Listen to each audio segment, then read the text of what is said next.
तो hi guys, आप लोग का स्वागत है मेरे यूट्यूब चैनल विद्या विस्तार में। तो कैसे हैं आप लोग? मैं आशा करता हूं कि आप लोग मस्त होंगे, स्वस्थ होंगे और मन लगाकर पढ़ाई कर रहे होंगे। मैं आप लोग के लिए इसके पहले जो था यहाँ तक यानी चैप्टर 6 तक का समाप्त कर दिया हूँ हिंदी का। वो भी क्या चीज़ का, हिंदी का जो भी कहानी होता है ना उसका चैप्टर 6 तक समाप्त कर दिया हूँ। अब देखिए हम लोग यहाँ पे चैप्टर 7 आज क्या करने वाले हैं, पढ़ने वाले हैं। उससे पहले मैं आपसे बता दूं कि ये जो चल रहा है एक पीडीएफ के अंतर्गत चल रहा है जिसका नाम है Hindi full notes class 10th। Hindi full notes class 10th अगर इसको आप क्लेम करना चाहते हैं बिल्कुल फ्री में, तो देखिए यहाँ पे सबसे पहले यहाँ पे आपको क्या एक दिखाई दे रहा होगा नंबर, 2 नंबर दिखाई दे रहा हो, 76 31 77 87 49 या 76 31 77 87 59। इन दोनों नंबर पे किसी पे भी व्हाट्सअप बनाकर इस पे हाई लिख के भेजिए, ठीक। और अब हाई लिख के भेजिएगा जैसे ही, उसके बाद आपको बिल्कुल फ्री में पीडीएफ मिल जाएगा। और अगर आप मेरे चैनल पे नए हैं तो मेरे चैनल को सब्सक्राइब कर लें। इससे पहले वाला अगर आप वीडियो नहीं देखे हैं तो इस जो वीडियो ही प्लेलिस्ट के अंदर है, वहाँ से जाके आप देख सकते हैं, या इसके डिस्क्रिप्शन में भी उसका लिंक है, देख सकते हैं, ठीक। इसके पहले वाला वीडियो। तो चलिए वीडियो को स्टार्ट करते हैं देरी ना करते हुए। यहाँ फर्स्ट नंबर जो क्वेश्चन है, यहाँ पे फर्स्ट नंबर क्या क्वेश्चन है, प्रांपरण का मूल्यांकन पाठ की कौन सी विधि है? विधा नहीं विधि है, कौन सी विधि है? तो ये क्या है, निबंध है, ठीक। अब देखिए परंपरा के मूल्यांकन पाठ के निबंधकार कौन है? तो रामविलास शर्मा यानी रचनाकार कौन है? रामविलास शर्मा। रामविलास शर्मा का जन्म कब हुआ था? 10 अक्टूबर 1912 में। रामविलास शर्मा का जन्म कहाँ हुआ था? उन्नाव उत्तर प्रदेश के ऊंच गांव सानी में, ठीक।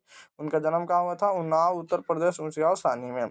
चलिए आगे देखते हैं। रामविलास शर्मा किस विश्वविद्यालय के अंग्रेजी विभाग के अध्यापक रहे? लखनऊ विश्वविद्यालय के। चलिए आगे देखते हैं। रामविलास शर्मा किस विश्वविद्यालय में कुलपति के रूप में रहे? आगरा विश्वविद्यालय। ध्यान से देखिएगा, अंग्रेजी विभाग के अध्यापक लखनऊ विश्वविद्यालय में रहे और कुलपति के रूप में कहाँ रहे? आगरा विश्वविद्यालय में। चलिए आगे, रामविलास शर्मा का निधन कब हुआ, यानी मृत्यु कब हुई? 30 मई 2000 में। और कहाँ पे हुई? दिल्ली में हुई, ठीक। चलिए आगे, निराला के साहित्य साधन किनकी रचना है? रामविलास शर्मा। रामविलास शर्मा को किस कृति के लिए साहित्य आदिम पुरस्कार मिला? निराला के साहित्य साधन पर, ठीक। चलिए आगे, भरतेदु हरिश्चंद्र प्रेमचंद्र और उनका गुण, भाषण और समाज इत्यादि के लेखक कौन है? रामविलास शर्मा है। भौतिकवाद का अर्थ भाग्यवाद नहीं, यह किस निबंध की पंक्ति है? यह परंपरा के मूल्यांकन की पंक्ति है, मतलब परंपरा के मूल्यांकन में कहा गया है कि भौतिकवाद का अर्थ भाग्यवाद नहीं। चलिए आगे देखते हैं। परंपरा का ज्ञान किसके लिए अति आवश्यक है? जो लकीर का फकीर ना होकर क्रांति साहित्य को रचना करना चाहते हैं उनके लिए परंपरा का मूल्यांकन बहुत जरूरी है। जो इतिहास रचना चाहते हैं, देश को आगे ले जाना चाहते हैं, समाज के बारे में सोचते हैं, उनके लिए परंपरा का ज्ञान बहुत जरूरी है, ठीक। चलिए आगे, जारशाही कहाँ स्थित है? रूस में। साहित्य के निर्माण के प्रतिभाशाली मनुष्य को क्या भूमिका है? सबसे पहले उसकी भूमिका क्या है? निर्णायक। क्या? निर्णायक, यानी निर्णय लेना उसका सबसे पहला मनुष्य की भूमिका रही है, प्रतिभाशाली की। अब देखिए, जातीय अस्मिता की दृष्टि से इतिहास का प्रभाव कैसा है? विच्छिन्न और अविच्छिन्न। मतलब कि जातीय अस्मिता की दृष्टि से इतिहास का प्रभाव कैसा है? विच्छिन्न और अविच्छिन्न। देखिए, साहित्य की क्या है? साहित्य की परंपरा का पूर्ण ज्ञान किस व्यवस्था में संभव है? समाजवादी व्यवस्था में। मतलब कि अगर आप साहित्य की पूर्ण ज्ञान, परंपरा की पूर्ण ज्ञान अगर आप लेना चाहते हैं तो आपको समाजवादी व्यवस्था से जुड़ना पड़ेगा, या उसके साथ रहना पड़ेगा, या उसके अंतर्गत रहना पड़ेगा। लेखक रामविलास शर्मा कब से कब तक भारतीय प्रतिभाशाली लेखक संघ के महामंत्री रहे? देखिए, वो कब तक, मतलब लेखक के संघ के महामंत्री कब तक रहे? 1949 से लेकर 1953 तक, ठीक। 1949 से लेकर 1953 तक। समाजवादी विकास कर्म में समांती सभ्यता की अपेक्षा किस सभ्यता को अधिक प्रगतिशील कहा जाता है? पूंजीवादी सभ्यता। देखिए, सामाजिक विकास कर्म मतलब कि विकास वाला जो अथी है सभ्यता है, वो किसको कहता है? पूंजीवादी। इसमें बहुत ज़्यादा मतलब पूंजी उंजी पैसा सब लोगों के पास रहता है। मनुष्य और परिस्थिति का संबंध है द्वंद्वात्मक, ठीक। और देखिए, हिंदी आलोचना को वैज्ञानिक दृष्टि प्रदान करने का श्रेय जिनको है, रामविलास शर्मा। यहाँ पे होना चाहिए किनको है, ठीक, क्या होना चाहिए, किनको है, रामविलास शर्मा को है। किसने सोवियत संघ का आक्रमण किया, हिटलर ने। चलिए, यदि मनुष्य परिस्थितियों का नियामक नहीं है तो परिस्थिति भी मनुष्य की नियामक नहीं है। यदि अगर आप मनुष्य परिस्थिति का नियामक नहीं है तो परिस्थिति भी मनुष्य का नियामक नहीं है। माने जैसे आप किसी को अपना मानिएगा तभी वो भी आपको मानेगा, नहीं मानिएगा नहीं मानेगा।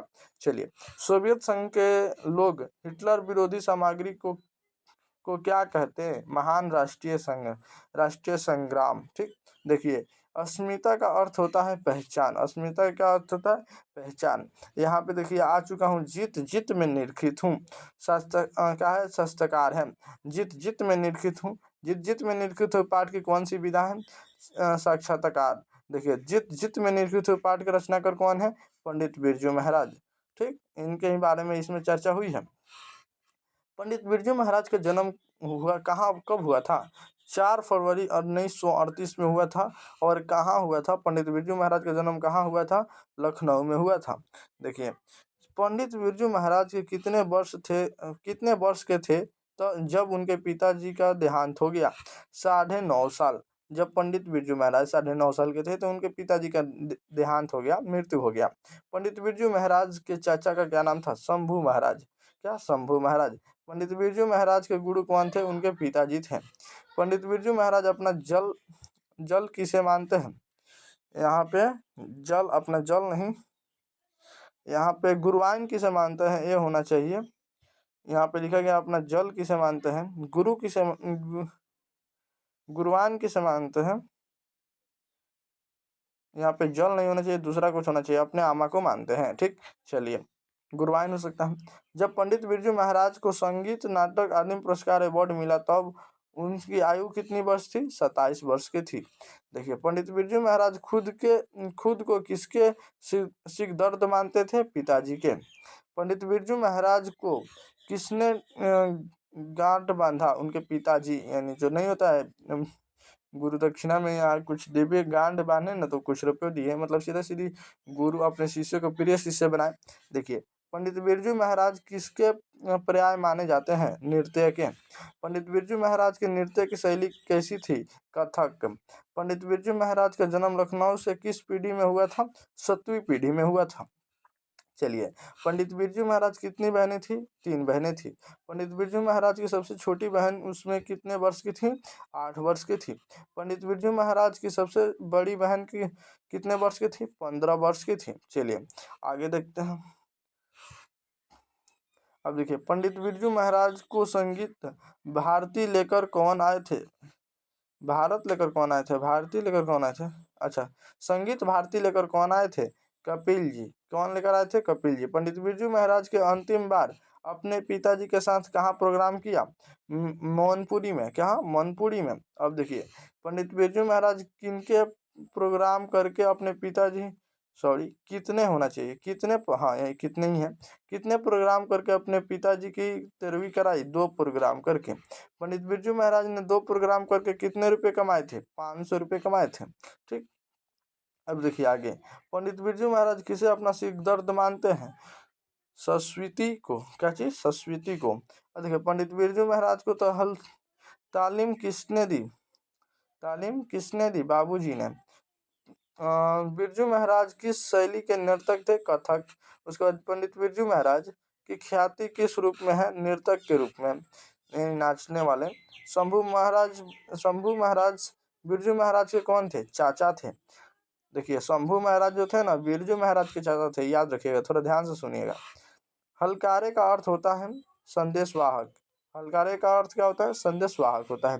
नेपाल में बिरजू महाराज एक रिश्तेदार थे जिनका नाम था झुमक लाल। जब दिल्ली में हिंदू मुस्लिम दंगे होने लगे तब डर के मारे बिरजू महाराज और उनकी अम्मा कहाँ चले गए, लखनऊ चले गए। किसी प्रकार की दिक्कत नहीं ना। चलिए आगे, हम लोग यहाँ चलने वाले हैं, अभी यहाँ पे चलने वाले हैं भले। बिरजू महाराज का संबंध है कृथक नृतक से। पंडित बिरजू महाराज कितना रुपया नाराज नजराना देकर अपने गुरु पिताजी के गंडा बनवाया था 500 रुपये, मतलब नहीं अपने से हाथ में बना देता है गंडा, वही अपने 500 रुपये देकर बनवाया था।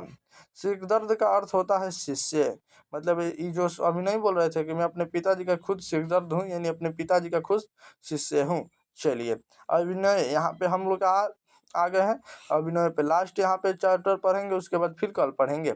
मतलब हम लोग क्या करेंगे, डेली का 3 चैप्टर पढ़ेंगे, ज़्यादा मिनट का वीडियो देंगे नहीं आपको, क्योंकि सबसे आसान चैप्टर है, सबसे कम वीडियो देंगे ताकि आपको जो क्या है ऑब्जेक्टिव याद हो सके। अभिनय पाठ के लेखक कौन सी विधा, ललित रचना। अभिनय के लेखक कौन है, अशोक वाजपेयी। अशोक वाजपेयी का जन्म कब हुआ था, 16 जनवरी 1941 में। देखिए अशोक वाजपेयी का जन्म कहाँ हुआ था, दुर्ग छत्तीसगढ़ में। अशोक वाजपेयी कहाँ के मूल निवासी थे, मध्य प्रदेश के। अशोक वाजपेयी का माता और पिता का नाम क्या था, माता निर्मला देवी और पिता परमानंद वाजपेयी। अशोक वाजपेयी की अपनी प्रारंभिक शिक्षा कहाँ से शुरू की, गवर्नमेंट हाई सेकेंडरी स्कूल से, यानी वो अपने गांव के स्कूल से। चलिए अशोक वाजपेयी ने MA कहाँ से की है, दिल्ली से। MA कहाँ से की है, दिल्ली से। किसके लगभग 3 दर्जन मौलिक और संपदा कृतियां प्रकाशित है, अशोक वाजपेयी के। 3 दर्जन का मतलब कितना, 36 गो। 3 दर्जन का मतलब 12×3 = 36, 1 दर्जन में 12 गो होते हैं, यानी 36 गो। चलिए एक पतंग अनंत में किसकी रचना है, अशोक वाजपेयी की। तत्पुरुष, कहीं नहीं तो वहीं, थोड़ी सी जगह इत्यादि किनकी रचना है, अशोक वाजपेयी की। चलिए वाजपेयी की। अभिनय कहाँ स्थित है, दक्षिण फ्रांस में। अभिनय क्या है, दक्षिण फ्रांस का एक मध्ययुगीन ईसाई मठ। लेखक कितने वर्ष के पहले अभिनय गए थे, 10 वर्ष पहले। लेखक अभिनय में कितने दिन रुके, 19 दिन रुके। और देखिए 19 दिन में क्या क्या लिखे हैं। लेखक 19 दिन के प्रवास में अभिनय में कितनी कविताएं और गद्य लिखे, 35 कविताएं लिखे और 27 गद्य लिखे 19 दिन में। देखिए वो कितना बड़े राइटर थे। फ्रांस का एक प्रमुख कला केंद्र है अभिनय। रोन नदी के दूसरी ओर एक बसा एक छोटा सा शहर कौन सा है, विलनय। क्या, विलनय, विलनब्बे, विलनब्बे, विलनय। उत्तर एक विलनब्बे, विलनय क्या है, एक छोटा सा गांव है, विलनय लिखा है भाई, विलनय। अशोक वाजपेयी अभिनय साथ ले गए थे। अभिनय में जाने के लिए वो हिंदी का टाइपराइटर, कुछ पुस्तकें और कुछ संगीत टिप्स ले गए थे। 14वीं सदी के फ्रेंच क्रांति तक किसका धर्म उपयोग रहा, लाल शत्रुज का। क्या, लाल शत्रुज का। लाल शत्रुज क्या है, ईसाई मठ है भाई। पिकासो की कृति का नाम क्या है, दामो मादो मोलेजे, मादा मलेजे द अभिनय। रोन नदी के किनारे बसे शहर का नाम क्या है, अभिनय है।